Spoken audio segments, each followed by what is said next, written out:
Hello YouTube, Brian Tubbs coming at you with another video.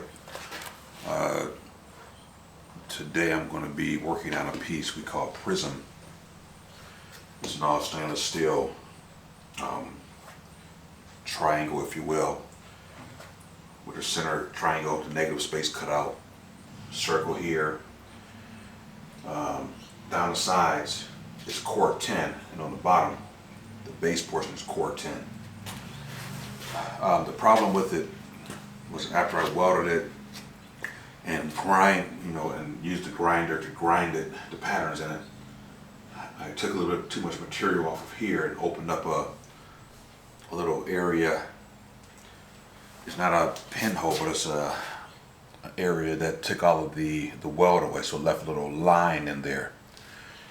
So what I did was I took the Lincoln TIG welder and just welded it up around there, and then took some 120 flap disc and just knocked it down. Then I took a 40 flap disc and put the patterns back in. You know, the last video I was working with the Weld Pro, the new Weld Pro TIG welder. I mean, it welds nicely, but for something like this, I don't trust it yet. So I went back to the Lincoln because I know exactly what the Lincoln will do, because I couldn't afford to blow holes in this material. If I blow a hole in it, then I got to do all this fixing and then do the grinding and hope there's no pinholes and all that stuff. So I just went back to the welder that I know best, which is the Lincoln, to do this. And now I'm going to go back to the Weld Pro to move forward with the next pieces that I make. But again, this was just too much work to make a mistake on by blowing a hole through it or whatever. So what I'm going to do now is just take this drill head. I have a small one and I have a larger one. This is a 60 grit. It's just like a drum disc. It's sandpaper on here. And this one is a 60 grit. It's just a lot smaller to get in little like pipes and whatnot to clean them out. So I'll be using this to clean up in here, because after you weld or TIG weld, you get that haze area. So it's a dark area in here from the heat. And also welding that close to that line, you get a little bit of weld that wants to try and run over that edge. So I did really well keeping it off the edge, but there's just a few spots on there that there's little high spots on there. You can just feel it with your finger. So I'm gonna take this 60 drum disc and knock that down just to get it smooth. So I'll be knocking that little high area off and getting the haze marks out as I do it. So I just want to show you guys what I was doing.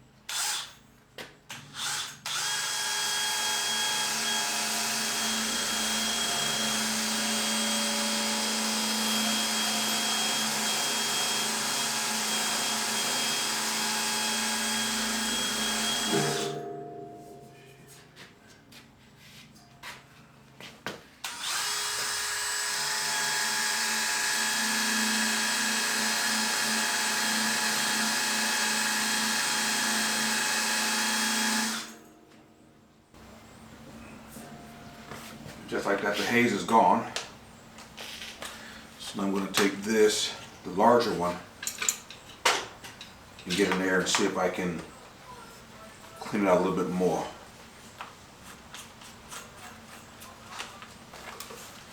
But I'm going to get a rag and see if I can wipe some of the dust from the grinding out of there.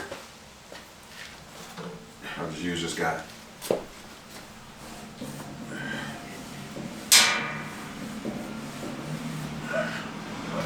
Again, this is all stainless steel. Down the sides is core 10. Then on the base is quartz and mild steel on the base. So I'm gonna use this 60 grit on here, just on the edge.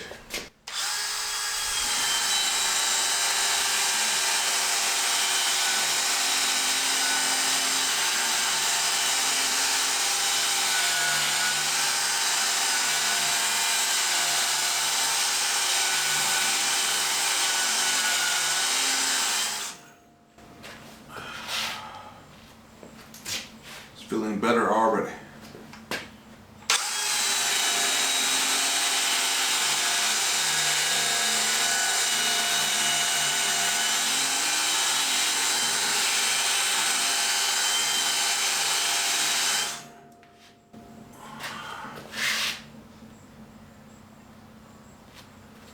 Feeling pretty good.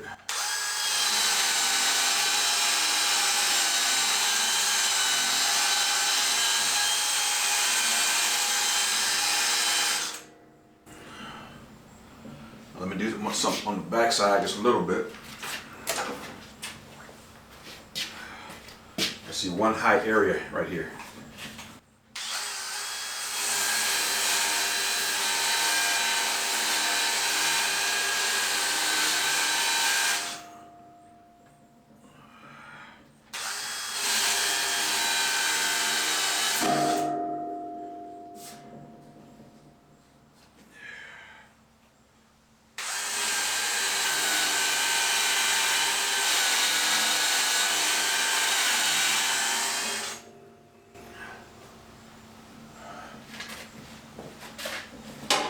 This is really nice.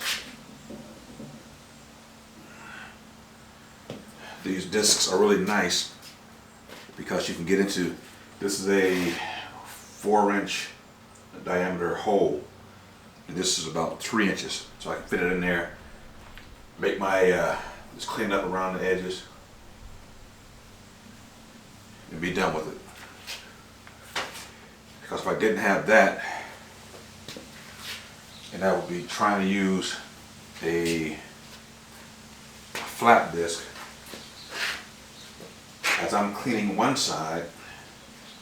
I'll show you what I'm talking about.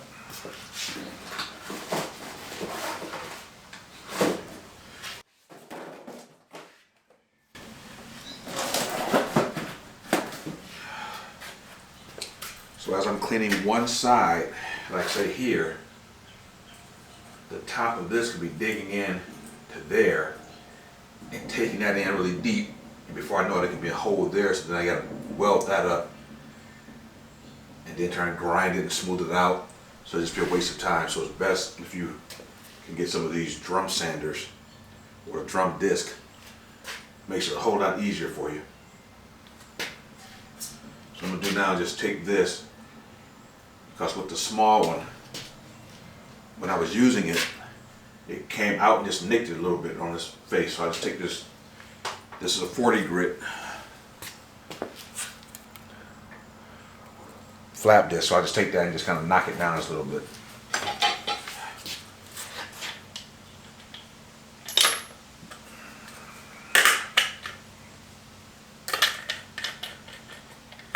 So again, this is just a quick video, so you guys see what I'm doing.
And that's pretty much how you blend that in with grinding discs.